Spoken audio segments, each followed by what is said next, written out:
안녕하십니까. 오늘은 2023년 11월 14일 화요일입니다. 멜번은 날씨가 꾸무리하고 비도 내리고 있습니다. 호주 다른 곳은 어떨까요? 어제는 제가 댓글 좀 달아주세요 했더니 진짜 서너 분이 댓글을 친히 달아주셨습니다. 백뷰도 겨우 도달하는 상황에서 이렇게 부탁드리는 거 그대로 해주는 분들이 있어서 현타 없이 잘 이어지고 있습니다. 오늘도 댓글 부탁드리고 다른 곳에다가 영상 링크도 좀 달아달라고 부탁드리면서 시작해 봅니다. 옵터스에 대한 청문회가 이번 주에 열립니다. 지난주 14시간 동안 호주 전체를 난리통으로 만들고 이후에 피해 보상에 대한 대처도 개판으로 했었던 옵터스에 대한 의회 차원의 조사가 시작되는 것입니다. 지난주에 녹색당 소속 상원의원 사라 헨슨 영이 발의를 하였고 청문회가 열리게 되었고 사라가 이번에 청문회를 이끌게 됩니다. 사라의 말로는 이번 청문회를 통하여 정확하게 왜 이런 일이 벌어졌는지 그리고 이번 사태를 통해 벌어진 상황을 정확하게 진단하고 이후에 같은 일이 반복되지 않도록 하며 또 혹시 반복된다고 하여도 어떻게 대처할 것인지에 대해 조사를 하는 것이 이번 청문회의 취지라고 합니다. 영혼이라고는 1도 없는 사과 그리고 성의라고는 전혀 없었던 고객 응대의 정석을 보여준 옵터스 CEO 켈리 베이어 로즈마리는 17일 날 의회에 출석할 것으로 예정되어 있습니다. 부디 질문에 나서는 의원들이 들들 볶아가지고 다시는 이런 일 없도록 해줬으면 합니다. 한편 옵터스는 어제 이번 사태의 원인에 대해서 자체 조사를 하였고 그 조사 결과를 발표하였습니다. 이미 예측하였던 대로 지들이 원래 하는 소프트웨어 업그레이드를 하는 와중에 뭔가 잘못되어 가지고 전체 시스템이 닫혀버린 것이라는 설명입니다. 인터넷이 뭐 끊겼다고 합디다. 어려운 말로 이거저거 설명을 하던데 뭔 소린지는 잘 모르겠고 일단 전문가들은 옵터스의 설명은 한쪽 면만 설명한 것이라고 합니다. 늘 하는 업그레이드를 함에 있어 가지고 적절한 백업 플랜이 항상 있을 텐데 그것마저도 작동하지 않았다 하는 건 이해가 안 되고 지금 옵터스가 하는 설명 봐서는 복잡한 시스템이 어찌어찌 잘못 돌아가 연결이 끊어졌다 라기보다는 그 일을 담당하는 누군가가 일을 하다가 뭔 실수를 했다 이런 것으로 해석이 되는데 사람이 완벽한 것이 아니니까 실수는 언제든지 할 수 있는 것이라고 본다면 이번과 같은 사고는 언제든 있을 수 있는 사고라는 말이 됩니다. 그러면 이거 더 엄청 불안해지는데 지들 입장에서도 설명을 이렇게 해버리면 안 좋은 거 아닌가? 이거는 이렇게 되어서 사고가 났었고 그래서 이걸 이렇게 고쳐서 앞으로 같은 일은 없을 거야. 뭐 그렇게 설명을 해도 될까 말까인데 이런 성의 없는 설명이 과연 누구한테 득이 될지 모를 일입니다. 전문가들 이야기로는 지들이 주고 싶은 답만 준 것이고 구체적인 답은 일부러 던져주고 있지 않다 뭐 이런 느낌이라는데 데이터 좀 얹어주고 어떻게든 마무리하려던 옵터스는 이번 사태로 최대 400밀리언 달러의 보상금을 지급하게 될 것이라는 분석이 있습니다. 이번에 옵터스 꼬라지 보니까 얘들은 그냥 시장에서 없어주는 것이 좋겠다 그런 생각이 듭니다. 빅4 은행 중에 ANZ가 마지막으로 지난 9월 말까지 지난 1년간 수익을 발표했습니다. 숫자는 웨스팩이나 NAB나 뭐 비슷하게 보이는 7.4 빌리언 달러, 빌리언입니다. 달러입니다. 다른 은행들과 마찬가지로 고객들은 개고생을 하고 있고 그 와중에 은행은 역대급 수익을 올리고 있습니다. 원래 그 정도 버는 거 아닌가 싶어서 제가 봤더니 이번 수익은 전년 대비 14%가 올라간 것이라고 합니다. 당연히 뭐 이번 수익을 발표하면서 앞으로 어려운 길이 열릴 것이다 이렇게 전하기도 하였습니다. 그러니까 뭐 엄청 어려운 상황에서 지들이 뭔가 일을 열나 잘해가지고 수익을 역대급으로 올린 것이다. 그렇다고 또 마냥 좋은 것은 아니다. 앞으로 힘든 상황을 버텨나가려고 미리 돈을 좀 이렇게 땡겨 놓은 것이다. 뭐 이런 컨셉 같은데 최근 발표된 은행들의 수익을 보면 모두 다 역대급입니다. 물가가 상승하여서 많은 사람들이 각자의 어려움을 겪고 있는 가운데 은행들은 더 잘 나가고 있는 상황입니다. 아무리 봐도 이것들은 경쟁을 통해서 서로의 품질을 올린다거나 뭐 이익을 올린다거나 뭐 이런 것보다는 지들끼리 짝짝꿍 해가지고 같이 이자 올리고 같이 이자 또 안 내려주고, 소위 말하는 윤석열이가 좋아하는 단어 카르텔의 정점이 아닌가 싶습니다.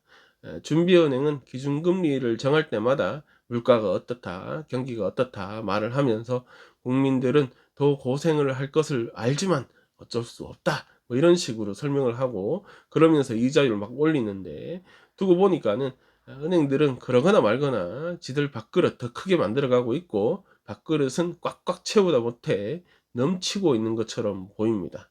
그렇다고 뭐 은행이 망해야 하느냐, 뭐 그런 건 아니죠. 지들 돈도 벌고 더 확장도 하고 할 권리가 있습니다.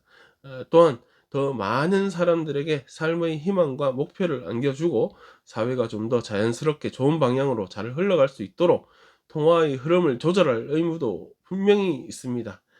그런데 컴뱅크는 지난번 인원 감축 외에 또 다른 인원 감축을 예고하였고, ANZ 역시 앞으로의 위기에 미리 대처하고자 명퇴를 받았고 일부 일자리는 인도로 옮긴다고 며칠 전에 발표한 바가 있습니다.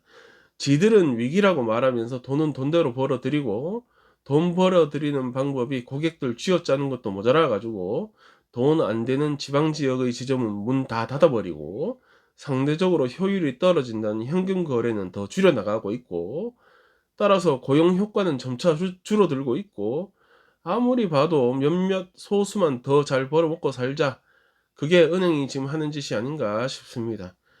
누구 말처럼 호주도 업종에 따라서 행제세를 도입해야 합니다.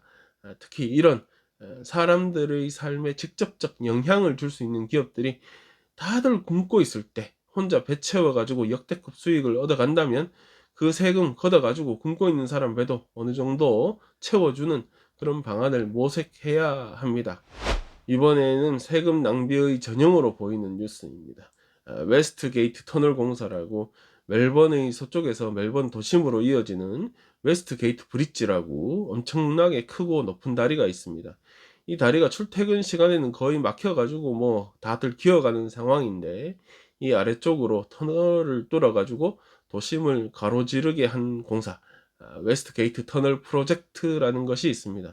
당연히 뭐 공사비는 엄청난 규모이고 빅토리아 주정부의 주요 사업 중의 하나이기도 합니다.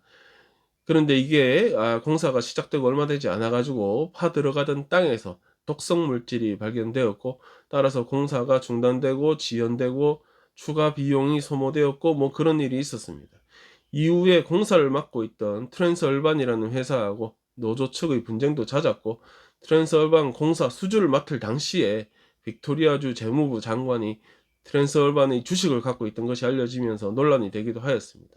뭐 논란은 끝도 없이 이어지고 있고 공기는 미뤄지고 그러다 보니 세금은 더 들어가는 상황인데, 지난 2018년 터널이 자신의 집 아래로 지나간다는 것을 알아낸 주민들이 소송을 걸었습니다. 몇십 미터 아래라면 지나가거나 말거나 뭐 잘 모를 수도 있겠지만 불과 몇 미터 아래 구멍이 뚫리는 경우도 있으니까 그 바로 위에 사는 사람들 입장에서는 상당히 거슬리는 것이 사실입니다. 여튼 소송이 걸리고 재판이 진행되어야 하는데 어느 날부터 주민들이 입을 다물었습니다. 공사는 계속되어져야 하니까 정부가 일일이 개인적으로 주민들 접촉하였을 것이고, 이후에 무슨 일인지는 모르겠으나 주민들 몽땅 다 입을 다물어 버리고 소를 취하한 것입니다. 지금 한국 같으면 압수수색 해가지고 있는지 없는지 다 뒤집어 씌워가지고 깜빵 보내버린다 이렇게 협박했을 수도 있겠지만, 뭐 호주에서는 그런 일이 거의 없다고 봐야 하니까 분위기 봐서는 빅토리아 주정부가 주민들한테 일정의 보상을 해주고 이후에 입을 다물게 된 것 아니냐 이렇게 보는 것이 합당한데, 이에 대해서는 따로 보고된 바가 전혀 없다가 어제 한 언론이 이게 어떻게 된 건지 밝혀내고 보도를 하였습니다. 최대 10만 불까지 각자 지급이 되었다는 것입니다. 이게 검사 특별비도 아니고 얼마가 어떻게 지급되었다 확인이 정확히 돼야 하는 상황인데 전혀 정보가 없다, 이게 문제죠. 어제 이 사실을 확인하는 질문을 받은 빅토리아주 부총리는 이에 대해서 당장 확인해 줄 수 없다고 하면서 말을 아꼈습니다. 당사자들 간의 민사 문제이다, 정부로서는 할 말은 없다, 이렇게 응답하였습니다. 당사자들이라 그러면 지들이 아니고 트랜스얼반하고 주민들하고 뭐 상대한 것인가, 이런 말인가? 그러면 정부는 돈을 준 적이 없고, 그러니까 당연히 기록이 없고, 그러니까 당신들이 몰랐던 것이다, 이렇게 말해주면 되는데 그런 말을 하고 있지 않습니다. 현재 멜번에서는 도심에서 시내 동쪽으로 이어지는 M3 고속도로, 그리고 도심의 서부 쪽에서 둥그렇게 반원을 북쪽으로 그리면서 이렇게 내려오는 M80 링로드를 연결하는 터널 공사가 한창 진행 중입니다. 제가 사는 집 바로 근처라서 제가 그래도 좀 보고 아는데, 터널 출입구 쪽은 집이건 사업체가 뭐 다 매입하여 가지고 퇴거시켰고 다 뭐 헐어 가지고 텅 비었습니다. 거기다가 이제 공사가 이어지고 있는데, 이 터널 위에 이미 거주하고 있는 주민들에 대한 보상은 따로 없을 것입니다. 논란이 있긴 했었는데, 몇 미터 아래로 지나가는 터널에 대해서 일단 법으로 보상의 의무가 없는 것으로 얼마 전에 정했던 바가 있습니다. 도대체 어디서 생긴 돈으로 어떻게 세금을 쓴 것인지, 그 명목은 무엇인지 이런 거 모르겠어야지 세금 쓸 맛이 좀 좋아지나 봅니다. 아니면 뭐 이거저거 다 적어놔도 되죠. 적을 때 휘발성 잉크를 사용하면 될 텐데, 이 사람들한테 노하우를 좀 알려줘야 하나? 지난 일요일 질롱 쇼그라운드에 골든 리트리버 강아지와 견주들이 모였습니다. 무려 1252마리의 골든 리트리버가 한자리에 모인 것인데, 모임의 목적은 골든 리트리버 살리기 후원금 모금이라고 하는데, 이는 작년 모임마다 100마리나 더 모인 것이라고 합니다. 참석자들은 쇼그라운드에 입장하면서 입장료로 골드코인 내면 됐고, 각종 애완견 관련 스툴하고 먹거리 스툴들 이렇게 자리하면서 꽤 큰 축제가 되었다고 합니다. 이날 모인 숫자는 세계 신기록이라고 합니다. 말이죠, 뭐 신기록이지. 이렇게 모일 일이 없으니까 신기록이 된 거겠죠.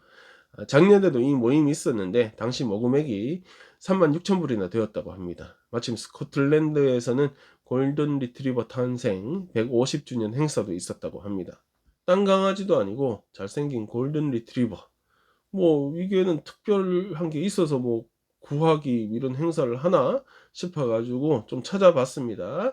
제가 걔에 대해서는 뭐 아는 게 거의 없어서 좀 찾아보니까, 골든 리트리버는 활동량도 엄청나고 먹는 양도 많아서 키우는 것이 마냥 쉬운 견종은 아니라고 합니다. 하긴 뭐 먹는 양이 많으면 싸는 양도 엄청날 것이고, 특히 요즘같이 물가가 비싼 상황에서는 주인은 굶어도 강아지는 먹여야 하니까 이래저래 키우는 게 쉽지는 않겠다 싶습니다. 성격이 온순하다고는 하는데 사냥에도 능하고 스포츠도 잘하고, 그만큼 관리가 많이 필요한 견종이란 말이니까, 그러다 보니 견주들이 알게 모르게 강아지를 괴롭히거나 아예 키우는 것을 포기하는 경우가 많다고 합니다. 다시 생각해봐도 역시 고양이가 저한테는 맞습니다. 네, 오늘 준비한 소식은 여기까지입니다. 오늘도 즐거운 하루 되십시오. 저는 별일 없으면 내일 아침에 일이 좀 있긴 한데 어떻게든 내일 다시 뵐 수 있도록 노력하겠습니다. 100뷰는 넘어가도록 링크 좀 던져 주십시오.